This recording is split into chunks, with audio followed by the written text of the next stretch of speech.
प्रार्थना पत्रिका शुक्रवार 29/3/2024। दाऊद जिसने वाचा पूरी की। भजन 23:6। निश्चय भलाई और प्रेम मेरे जीवन भर मेरे साथ रहेंगे और मैं यहोवा के भवन में सदा वास करूंगा। दाऊद बड़ी मुश्किलों में फंसा हुआ था, फिर भी उसने कबूल किया, मैं यहोवा के भवन में सदा वास करूंगा। इसका मतलब था कि उसकी मौजूदा समस्या नहीं थी, क्योंकि भले ही वे मौजूद थी लेकिन वे अनंत गायब हो जाएंगे। पहला दाऊद का जीवन। अपने बचपन में दाऊद के पास शिखर सम्मेलन था और वह आध्यात्मिक शिखर सम्मेलन बन गया। जब दाऊद एक चरवाहा था तो परमेश्वर ने उसे इजराइल का नेतृत्व करने के लिए तैयार किया। शिखर बनने से पहले आपको पहले आध्यात्मिक शिखर बनना होगा। भजन 78 70-72। जब दाऊद अभी भी एक छोटा लड़का था तो उसकी मुलाकात गोलियत से हुई। हालांकि जो बात महत्वपूर्ण है वह यह है कि उसने वाचा प्राप्त की थी और पहले से तैयारी की थी। अवशेष वर्ष तैयार का समय था। पहला शमूएल 17:1-47। अपनी युवावस्था के दौरान राजा शाऊल और उसके अधिकारी दाऊद के लिए कठिनाइयां पैदा कर रहे, हालांकि वह उसका सबसे महत्वपूर्ण समय सारणी बन गया। भजन 23:1-6।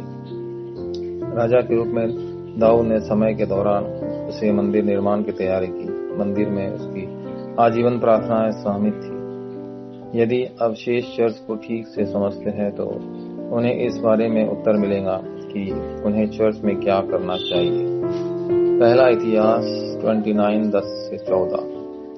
आपके बाद के वर्ष के दौरान दाऊद के बेटे अबशालोम ने उससे खिलाफ विद्रोह किया। जब शिमी ने भागने के लिए दाऊद को शाप दिया तो दाऊद ने कहा, क्योंकि यहोवा ने उसे ऐसा करने के लिए कहा है। उस समय दाऊद ने अपने आसपास के लोगों की पुष्टि की और अपने राष्ट्र को मजबूत किया। दूसरा शमूएल 16:7-14। दूसरा दाऊद की उपलब्धियां। टावर। उसने फलिस्तीनियों को पूरी तरह से हटा दिया और उसने 1000 मीनार बनाई। श्रेष्ठ की 4:1-5। आखिरकार उसने मंदिर निर्माण की पूरी तैयारी कर ली और फिर मर गया। पहला इतिहास 29:10-14। ये सभी मीनारें थी। अवशेष आपको बाजी जिनको पीछे छोड़ता होगा।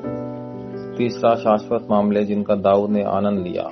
दाऊद ने आध्यात्मिकता और बुद्धि दोनों का आनंद लिया। भजन 78 70-72। उसने कहा कि वह यहोवा के भवन में सदा वास करेगा और प्रार्थना के माध्यम से स्वर्गीय सेना और स्वर्गदूतों का आनंद लिया।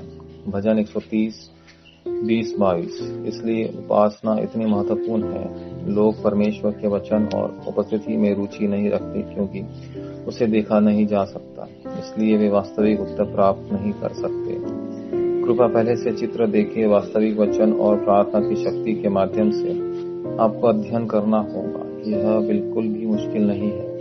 अगर आप अपने विचारों और दिल में कुछ रखते हैं तो यह आपके मस्तिष्क में अंकित हो जाएगा। अगर यह आपकी आत्मा और स्वभाव में जड़ जमा लेता है तो यह सिंहासन से अंकित हो जाएगा। नतीजतन जवाब आने के अलावा कोई विकल्प नहीं है। एक अवशेष के रूप में आपको इस अवसर को कभी नहीं खोना चाहिए। वाचा प्रार्थना। प्रिय परमेश्वर, आज भी शुक्रवार, शनिवार और रविवार की आयु प्रदान करने के लिए धन्यवाद। यह समय सारणी हो सकती है कि आप सभी अवशेषों को शुक्रवार, शनिवार और रविवार की आयु के दौरान क्या तैयार करना चाहते हैं। इसकी पुष्टि करें। कृपया उन्हें आशीर्वाद दें ताकि वे इस अवसर को न खोए। यीशु मसीह के नाम पर मैं प्रार्थना करता हूँ। आमीन।